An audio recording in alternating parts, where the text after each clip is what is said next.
మీ ఇంట్లో చిన్నపిల్లలు ఉన్నారా? అయితే ప్రతి ఒక్క పేరెంట్ వినాల్సిన మాట ఇది. మీకు తెలిసిన పేరెంట్స్ కి, ఫ్యామిలీస్ కి, ఫ్రెండ్స్ కి అందరికీ షేర్ చేయండి.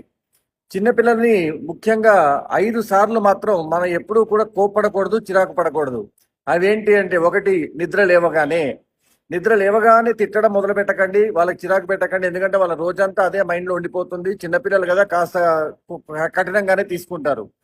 అలాగే స్కూల్కి వెళ్ళేటప్పుడు వాళ్ళు స్కూల్కి వెళ్ళి చదువుకోవడానికి రెడీ అయిపోతున్న టైంలో కూడా వాళ్ళ మనసుని అనవసరంగా గాయపరచొద్దండి. అలాగే స్కూల్ నుండి వెనక్కి వచ్చినప్పుడు రోజంతా స్కూల్లో ఉండి కరెక్ట్గా ఇంటికి వచ్చే సమయంలో కనుక మనం తిట్టామనుకోండి, అప్పుడు వాళ్ళకి ఆ ఇంటి ఎన్విరాన్మెంట్ మీద మెల్లగా తెలియకుండా సబ్ కాన్షియస్ మైండ్లో కాస్త నెగిటివ్గా పడుతుంది. అలాగే వాళ్ళు ఏడుస్తున్నప్పుడు, ఏదైనా ఒక విషయం మీద ఏడుస్తున్నారు అనుకోండి, ఆ ఏడుపు ఎందుకు వచ్చిందని చెప్పి ఆలోచించండి. మోస్ట్ ఇంపార్టెంట్, వాళ్ళు ఏడ్చినప్పుడు కానీ లేదంటే మారం చేస్తున్నప్పుడు కాసేపు సైలెంట్గా ఇగ్నోర్ చేయండి.